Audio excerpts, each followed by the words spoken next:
Hello students, welcome to FS Cloud. My name is Shashmita. We have an app by the name Careers Cloud which you can go and download through the Play Store. Once you have downloaded the application, you will easily be able to log in using your Gmail ID. And once you have logged in, you will be redirected to this page where you will be getting this UI. And there will be option for home, all courses, my courses and browse section in this application. You will be getting multiple PDFs, multiple content on daily basis that will be enhancing your learning. Under Crack Current Affairs, you will be able to see multiple options. First one is Current Affairs English. We upload the day-to-day basis news in the English format. And apart from English PDF, we also provide them in Hindi format. And this banking awareness, we upload a PDF every month. So this PDF will contain the banking news, banking and the finance news of that respective month. And Current Affairs exam PDF will have two categories. One is that most important news of that particular month will be uploaded in this Current Affairs exam PDF. And also exam perspective PDF will also be uploaded. And next is Special CA. This will contain Union Budget, Economic Survey, and also the most important events that had taken place globally as well as nationally. And next most important is topic wise. So the entire news of that particular month will be segregated into different topics. And in order to recollect whatever you've read, we also provide you with topic wise quizzes. Apart from that, we also provide state current affairs. Now, here if you see, we provide you with the day-to-day PDF, and this we provide you with the weekly PDF. So that particular week news will be compiled into a PDF and in question and answer format in English and will be uploaded here. And to enhance your learning, you can also, to enhance and strengthen your learning, you can also attend the quiz. Here we provide you with the entire news of that particular week. But here we take the top 60 most important news and we upload it in this PDF in question and answer format. Apart from weekly, we also provide you the monthly ones. This PDF will contain detailed view of that particular month news, and this will have a brief format of the same news. This will be in the form of a question and answer format, and this will have the top 100 question and answer of that particular month. We also provide you with the PIB news on a day-to-day basis, which you can go and read in these particular tabs. Apart from that, we also provide the Union Budget and Economic Survey. You can also attend you can read after reading the PDF. You can also go and attend the quiz. This is available in the Special CA category. We also provide state level current affairs. So this will be very helpful for students who are preparing for state level exams. For example, if you are preparing for Tamil Nadu state level exams, then you can click this tab and you will be able to see all the current affairs or news related to Tamil Nadu. Apart from that, we also provide PDF from the exam perspective. Suppose you are preparing for RBI Assistant Mains, then this tab will contain 5 to 6 months of current affairs, which has high probability of being asked in RBI Assistant Mains. Similarly, for SBI PO, RRB PO, Clerk Mains, all these are being given under this section. And also we provide separate content-wise, topic-wise current affairs like national affairs, government schemes, international affairs, banking and finance, economy and businesses, MOUs and committees and meetings. All these different types of news are segregated in these particular categories. Hello students, welcome to our new initiative. In this initiative, we will be uploading the weekly current affairs on banking and finance section. So this will be uploaded on every Monday. And so on the whole, per month, you will have totally 4 videos related to this topic. And apart from just providing you with the banking and finance news, we also provide you the conceptual explanation so that this will enhance and also strengthen your knowledge about these topics. Today, we will be covering August 5th week banking and finance awareness news. Moving to the first news. The first news is about RBI Governor Shaktikantan Das unveils ULI, that is Unified Lending Interface. Now, what is this Unified Lending Interface? So if you see, when you go to a bank, so when you want, suppose a farmer goes to a bank. So he went to ask for an agricultural loan.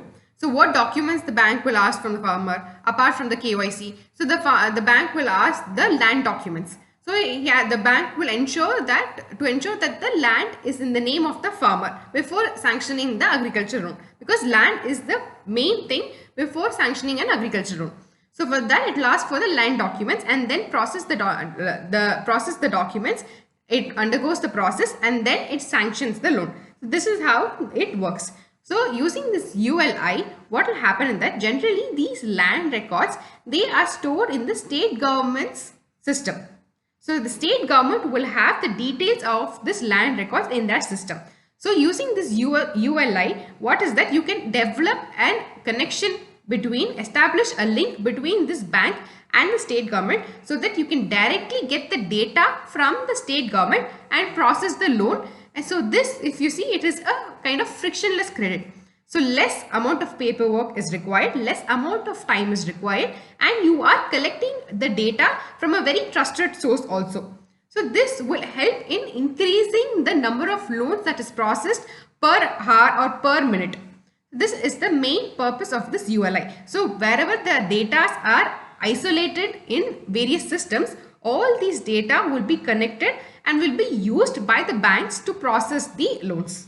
This is the main purpose of this unified lending interface. So if you see, the Reserve Bank of India, it introduced this unified lending interface technology platform across India, and it was announced by the RBI Governor Shaktikant Das during the global conference on digital public infrastructure and emerging technologies that happened in Bengaluru. So this ULI pilot program was initiated in 2023 to facilitate frictionless credit and will be launched nationwide quite soon. Now, what is this frictionless credit? So this is a borrowing approach that seeks to streamline the lending process for the consumers. So unlike the traditional credit system, where individuals need to go through extensive paperwork, credit checks, lengthy approval procedures, frictionless credit promises a smoother and a faster experience. So less paperwork and a faster also. So speedy loan approval process. This is a main objective of this frictionless credit. So if you see, this ULI is based on the success of the UPI, which was launched in 2016. So ULI, it is a digital platform which is expected to make the lending process easy. So how will it happen? So it will facilitate a seamless and concern based. So the land records of the state government that is stored in the state government system will be accessed only if the borrower gives the consent. So this is a consent based flow of digital information also. So the security of the information is also maintained, and also the authority. So like the banks can't just access the information directly. They require the consent of the borrower before accessing the information, and that is also allowed, that is also provided in this system. So seamless and concern based flow of digital information, including land records of various states from multiple data service providers to the lenders. So currently, the data required for credit appraisal is available with different entities like central government, state government, account aggregators, credit information company, and also the digital identity authorities. So they all have different information about the borrowers. So here it will develop a link between all these various entities and help in processing the loan even more accurately and in a faster manner. So with this platform, all the data will be available at one location itself. So if you see, by digitizing access to the customer's financial and non-financial data otherwise resided in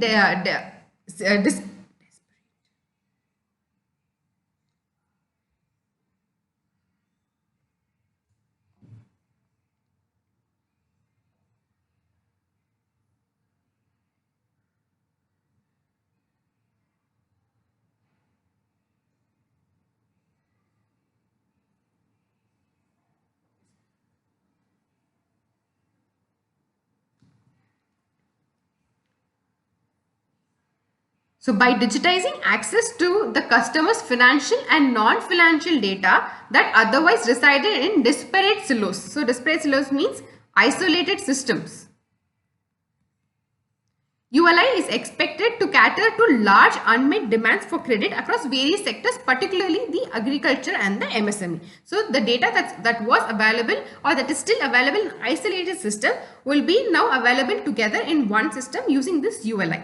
So the ULI will cut down the time taken for the credit appraisal, especially for the smaller and the rural borrowers.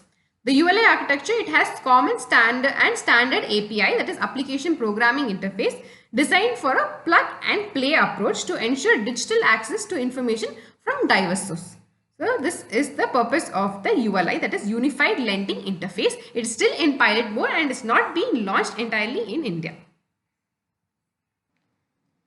The next news is NPCI introduced Bharat Bill Payment System for Business and UPI Circle at the Global FinTech Festival, which happened in Mumbai. Now, what is this Bharat Bill Payment System?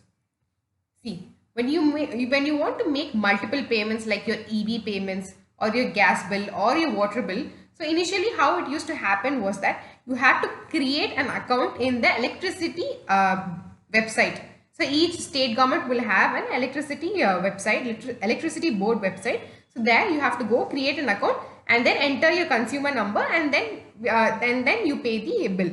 Similarly, in water bill also there will be a water state government water corporation.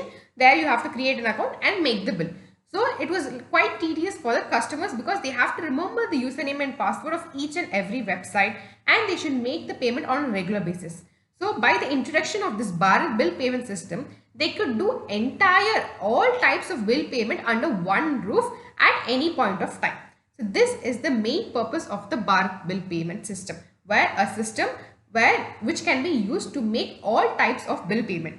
So how do you use it? So you can use it in your website itself, that is in your individual banking website. So suppose you have an account in bank A.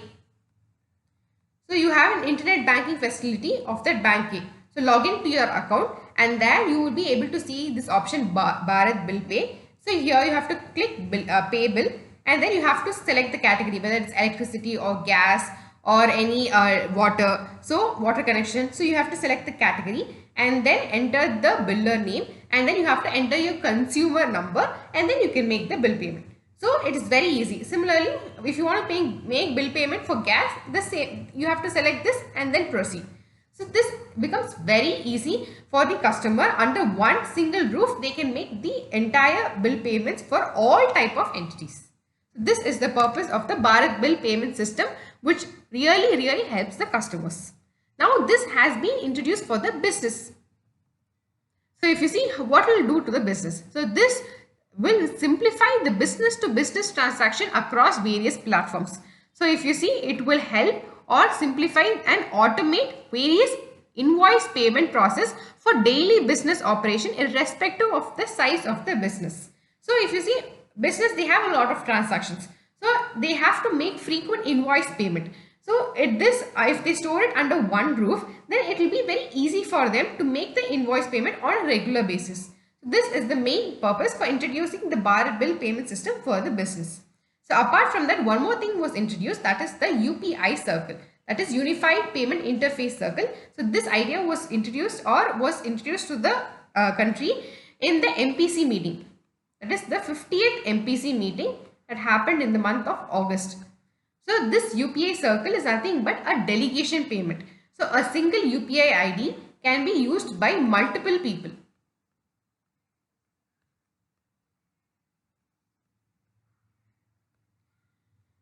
So only they have to do is delegate it to the family members or the friends. So if you see, there are two types of delegation. One is full and another one is partial delegation. So what happens is that in partial delegation, the person to whom it was delegated, that is the secondary user, he or she can only initiate the transaction but cannot complete the transaction. So remember, in partial delegation, he or she can only initiate the transaction. Only the actual UPI user can, the primary user of the UPI ID only can approve or complete the transaction. But in case of full, this entire transaction rights will be provided to the secondary user by the primary user. So the entire rights will be delegated to the secondary user by the primary user, but a limit will be set on how much amount that can be used by the secondary user. So this is the main two difference, full delegation and partial delegation under this UPI circle. So if you see, this will be available now in your UPI app. So you can go and add your family members to this circle.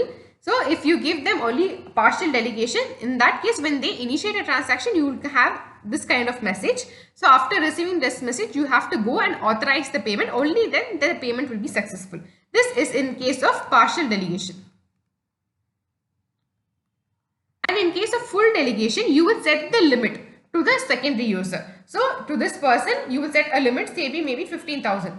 So currently for this full delegation, what the limit has been set by RBI, by the NPCI, is that 15,000 for monthly, and per transaction limit is 5,000.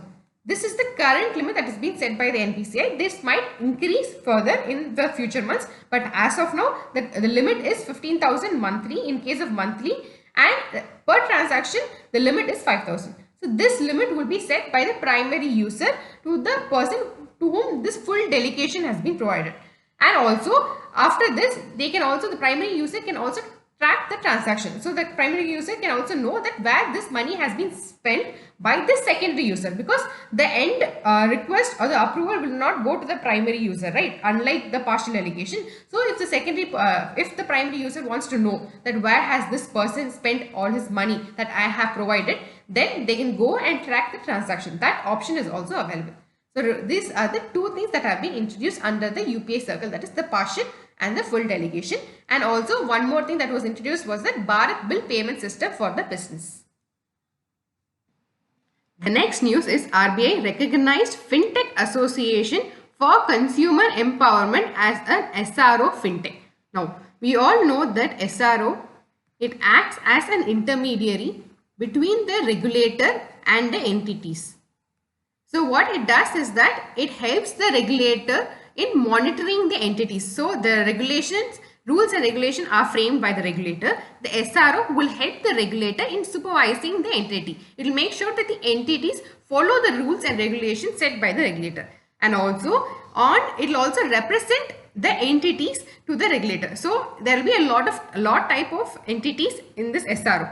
So this SRO will act as a representative of these entities to the regulator. So if the entities, if they have any issue, then they will tell it to the SRO, and the SRO will represent on behalf of them to the regulator. So this is the purpose of SRO. So it will help in the regulation of the entities, because now the entities are growing large in number and also in volume. So this SRO will help the work of the regulator. So recently, if you see, FinTech Association for Consumer Empowerment has been recognized as the SRO FinTech. And there are also SROs for banks, NBFC, and even cooperative bank. And in this case, if you see, it is a FinTech. Similarly, recently, if you see, the RBI had released a circular for a framework for one type of SRO. So this SRO, if you see, it is a new thing. So they have released a framework to establish an SRO in one category. So do reply in the comment section what that category is. So it had received application from three industries from three industry bodies or entities in this FinTech sector. And in that, one has been already approved, and the other two application, if you see, one had been returned for resubmission after meeting certain requirements, and the third application is still under consideration. So SRO, it must represent the FinTech sector, including those regulated by the RBI. So it should have various types of NBFC. If you see NBFC account aggregator, NBFC P2P, all these should be present in this SRO membership. So if you see SRO FinTech, it should be set up as a not-profit company registered under the Section 8 of the Companies Act. And if you see the entity, any entity of the SRO, it should not hold more than 10% of the paid up share capital. This is very, very important. It should not hold, any entity should not hold more than 10% share in this SRO. And also the applicant, it must have at least 2 crores within a period of 1 year after recognizing as an SRO by RBI, or before the commencement of operation as an SRO. So whichever is earlier. So either you should have a 2 crores within a period of 1 year. You are recognized as an SRO, or before the commencement, or that is before starting the operation of an SRO, you should have 2 crores. And the applicant for SRO FT, it is required to represent the FinTech sector of all sizes, stage and activity. So a variety, not just one type should be represented, but a FinTech of all type of sizes, stage and activity should be represented by this SRO. So these are the main points to be remembered. Next is that Gujarat has replaced UP as the top investment destination in financial year 2024 as per RBI study. So if you see, according to the study by the Reserve Bank of India, Gujarat replaced the Uttar Pradesh in attracting the bank funds. So it's not the individual funds or something. It is the bank funds In that, Gujarat has topped or replaced the Uttar Pradesh. If you see, Gujarat has received funds for total 154 projects, which accounts for 14.7% of the total projects financed by the banks and the financial institution in financial year 24. So out of, if you see, if the banks in the financial institution, they had financed around 100 crores, in that 14.7 crores had gone to Gujarat. So if you see, it is an increase from 14% in financial year 23 to 14.7% in financial year 24. But if you see in UP, it has reduced tremendously. So if you see, this had accounted just 7.6% of the total finance distributed by the banks and financial institution. But previous year, if you see, it was 16.2%. So from 16.2, it has gone down to 7.6. So top position now it is occupied by Gujarat. So apart from Gujarat and UP, the other three states are Maharashtra, Andhra Pradesh and Karnataka. So if you see, the major chunk of this fund, it has gone to the infrastructure, road and bridges and then power sectors.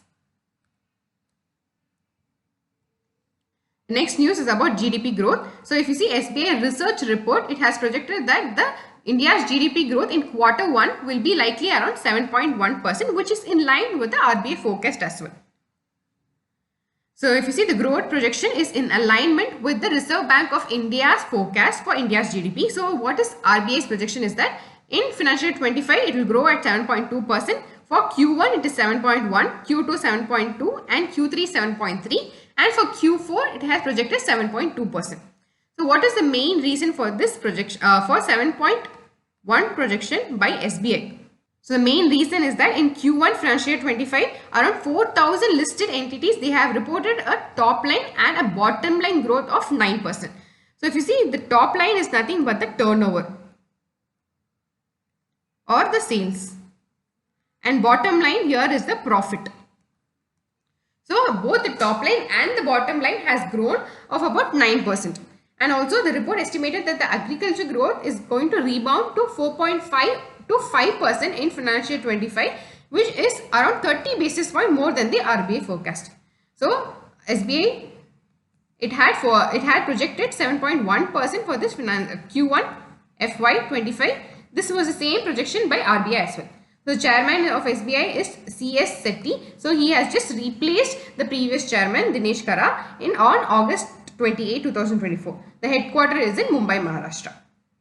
We have launched a new course called Static Banking Awareness course. Now this course will be helpful for students who are preparing for the banking exams and for the regulatory body exams. And also recently you would have seen Paytm Bank in news frequently. So when an aspirant reads this news, he would have ample number of questions like what is the payment bank, what are the norms for it, and which is the committee that has launched it. So this Static Banking Awareness course lays a foundation to the current banking and finance news. Now, you have to download our Careers Cloud to access this course. Once you have logged into our app, you can go and click this All Courses icon, and then you'll be redirected to this page. In this, you have to go and click the Static Banking Awareness course, and under the Details tab, you will be able to see a brief about this course. And under the Part tab, it will contain all the contents, all the topics of the contents that are currently available in this course. We are working on this continuously and this will be completed within 2 months. Under the Free tab, you can go and access one content, that is the origin and development content, for free. You can go and read this content and have an idea about this course. After reading this content, do attend the quiz that is also available under the same tab. Now, our team has allocated ample amount of time and resources to curate this content. We have created this content from various books and from various verified websites. Our content is better than any book that is available in the market. This is because we update this content on a dynamic basis. For example, there are currently 39 DRTs that are available in the country now. In future, if one more DRT is created or added, then it would become 40. So we would update this content on a dynamic basis. But in case of books, you have to wait for the next publication for this updated content. Nowadays, a lot of practical questions have been asked in the banking exams. For example, how many public sector banks are available on the stock exchange? Which is the payment bank that is being listed on the stock exchange? So, we try to cover as many practical questions as possible in this course. Apart from this, we also provide you a question bank that will contain around 3000 questions and the previous year questions along with it. We also have a dedicated tab that will release the important RBI notification and the frequent news released by the RBI. You can use this code B15 to avail 15% discount. This is one of the highest discounts that we have offered until now. So do avail this code B15 while you purchase the course. The next news is Goldman Sachs cuts India's GDP growth forecast for 2024 and 2025. So it has estimated that India's GDP is going to expand by 6.7% in current year 2024 and 6.4% in current year 2025. So this has lowered the forecast by 20 basis points. So what is the reason for this lowering of this GDP forecast? The main reason is the contraction in the central government expenditure. So due to the contraction in the central government expenditure, the Goldman Sachs has reduced the GDP forecast for both current 2024 and 2025. The chairman and CEO of Goldman Sachs is David M. Solomon. It is headquartered in New York. Next is that Bandhan Bank introduced new savings product Avni exclusively for the women. So this Avni product, it will empower women by offering them customized financial and lifestyle solution. So they have to maintain an average quarterly balance of 25,000. And what are the features that are provided in this Avni product? So if you see, it will provide a MasterCard Platinum debit card and also free, which will have free airport lounge access, a personal accident insurance coverage of 10 lakhs and lost card liability of 3.5 lakhs. So these are the various features associated with this Platinum debit card. So the main thing that has to be remembered is that Bandhan Bank has launched a new product called Avni exclusively for the women. The MD and CEO of Bandhan Bank is Ratan Kumar Kesh. It is headquartered in Kolkata.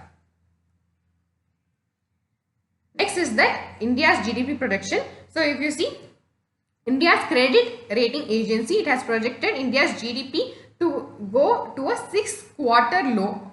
That is to 6% in the first quarter. So this will be a 6-quarter low and it is projected 6% for the Q1 financial year 25. So if you see, this decrease in India's GDP is mainly due to the reduction in the government capital expenditure and decline in the urban consumer demand. So ICRA, it highlighted that the capital expenditure of the government of India and 22 state governments, it has registered a year-on-year contraction, that is, has reduced by around 35% and 23% in Q1 financial year 25. So this is the main reason for such a low projection by the India's credit rating agency. And also if you see, the value of completed projects stood at 50,000 crore in Q1 financial 25, which is lowest since 2008. Next is that Axis Bank launches Neo for merchants app in partnership with Visa and Minto. So Minto is a fintech company. So along with this fintech company and Visa, Axis Bank has launched this product called Neo. So Neo, what is this Neo for merchants? It is nothing but that it will help in increasing the financial inclusion of the Indian SME, that is small and medium enterprise. So this will allow the merchants to manage the payments, view transaction reports and also raise service requests directly through a mobile app. So main thing you have to remember here is that Axis Bank has launched Neo for the merchants in partnership with Visa and Minto. So the MD and CEO of Axis Bank is Amitabh Chaudhry and it is headquartered in Mumbai, Maharashtra. The next news is about a rating that has been provided to the RBI Governor Shaktikant Das. So that rating has been provided by the Central Banker Report Cards. So RBI Governor Shaktikant Das has been provided a rating of A+ for the second consecutive year. So if you see, the other two governors who had been rated A+ is that Christian Ketil Thomsen, who is the Royal Governor of the Bank of Denmark, and next is Thomas Jordan. He is the chairperson of the Swiss National Bank. So these are the other two governors who had received A+ rating. And remember, this is provided by the Central Bank Reports Card. So if you see, this is an annual report. It is published by the Global Finance magazine since 1994. And this rating, it is provided based on 4 criteria. So what are the 4 criteria? First one is controlling inflation. Second, managing interest rate. Third, promoting growth.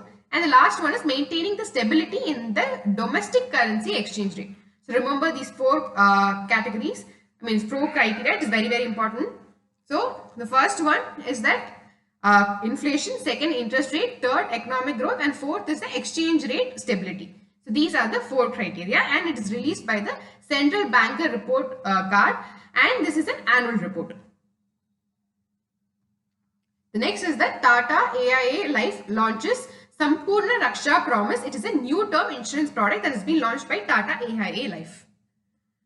So this is the insurance product that has been launched by Tata AIA. So what is that? What does it provide? So this will provide an instant payout of about 3 lakh rupees on death claim. So if you submit the death claim, an instant payout of 3 lakh will be provided to the beneficiary or to the nominee of the beneficiary. And if you see, there are two options available here. One is Life Promise and Life Promise Plus. What is this Life Promise and Life Promise Plus? So this option, if you see Life Promise, it offers coverage up to the age of 100 and with a specified amount assured payable upon the death of the policyholders. So here the coverage is up to 100 years, and if the policyholder dies, then an assured amount is paid to this policyholders. Next is that Life Promise Plus. Here the above Life Promise is also covered. Apart from that, when the policyholder survives, so there will be a maturity for each and every insurance policy, right? So if the person survives even after the maturity, then that person will receive 100% of the total premium amount, excluding the refund, excluding the discounts. One more thing is that the policyholder, apart from getting a 3 lakhs, the policyholder nominee, apart from getting a 3 lakh on the death claim, the policy holder will also receive a 50% of the base sum in case of terminal illness. So in case of death, the 3 lakh rupees is provided to the nominee, and in case of a terminal illness of the policy holder, then a 50% of the base sum is provided. So remember, the main thing to be remembered is that Tata AIA Life Insurance has launched Sampurna Raksha Promise. Next is that India and ADB signs a 500 million loan agreement to improve the tertiary healthcare and the medical education system in the Maharashtra. So this $500 million loan or the amount will be used to improve the tertiary care and the medical education. So the 4 new medical colleges will be incorporated, and those 4 new medical colleges will have these 4 main things. One is tertiary care hospitals. Next is climate. The college will be climate and disaster resilient. Next is gender responsive, and the last one is social inclusive features. So these are the 4 things that will be incorporated in this 4 new medical colleges. For this purpose, India and ADB, they have signed an agreement of $500 million. And the location is Maharashtra, which is very important. Next is that RBI clears e-mandates for auto-replenishment of FASTag and NCMC. We know that there is e-mandates you provided when you take a loan, any home loan or personal loan, and you provide an e-mandate to the bank. So what is this e-mandate? You instruct the bank that you can debit this amount monthly for these many years in order to repay the loan. So this is the e-mandate that is provided. Generally, they are provided for the loan categories. Here, if you see, this e-mandate is introduced for the FASTag and NCMC category. That is National Common Mobility Card. This card is used when you want to travel in public transport. Then you can use this card. So for these two things, this e-mandate has been introduced. So when the threshold or when the balance falls below the threshold, then it automatically gets replenished from your bank account.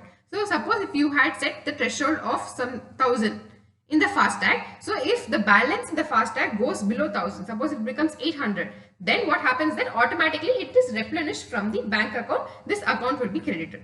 This is the purpose of introducing e-mandate to the FASTag and NCMC. So this e-mandate framework, it was established in 2019. It ensures customer protection by providing notification for upcoming debits. Next is that BOB's, that is Bank of Baroda's BOB card has launched a high-end credit card called Eterna. So remember, BOB card has launched Eterna on RuPay network. So this Eterna credit cards, it is available on the RuPay platform, and it has an annual fees of 2,499. This has been developed in partnership with NPCI, that is National Payment Corporation of India. The card, it has certain features like you have personal accident insurance, fuel surcharge waiver. So these are the various features available in this card. So main thing to be remembered is BOB card has launched Eterna credit card. This is the main thing to be remembered. So if you see BOB card, it is an NBFC registered with the Reserve Bank of India. The MD and CEO is Shailendra Singh. It is headquartered in Mumbai, Maharashtra. The next is also about a credit card that's been launched. So here if you see ESAF Small Finance Bank has launched Innori RuPay Platinum credit card, this with exclusive benefits. So this is also developed in partnership with National Payment Corporation of India, and this Platinum credit card also offers a wide range of reward points, and apart from that it also offers a insurance coverage of maximum up to 2 lakhs. So ESAF Small Finance Bank MD and CEO is Kadambelin Paul Thomas, and the headquarter is in Thrissur. So remember, ESAF has launched this Innori credit card. And in the previous slide, we saw that Eterna credit card was launched by BOB card.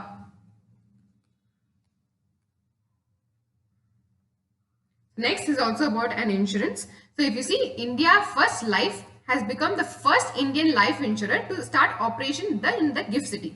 GIFT City, we know that this is located in Gandhinagar, Gujarat.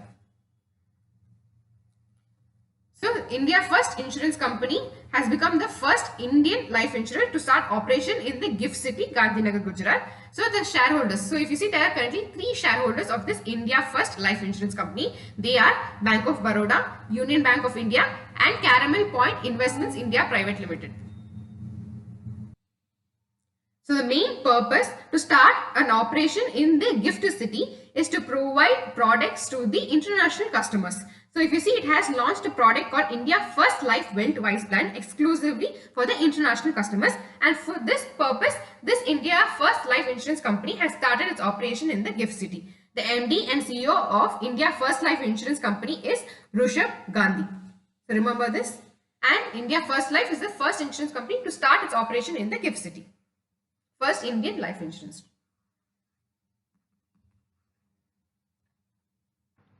Thank you for watching the session. I hope you had enjoyed it. We're also available in Telegram under the name AffairsCloud_official. We also have an Instagram handle. Apart from this, you can contact us directly on 9677333862 regarding any courses that we offer or regarding any payment issues. You can contact on directly on this number. Thank you.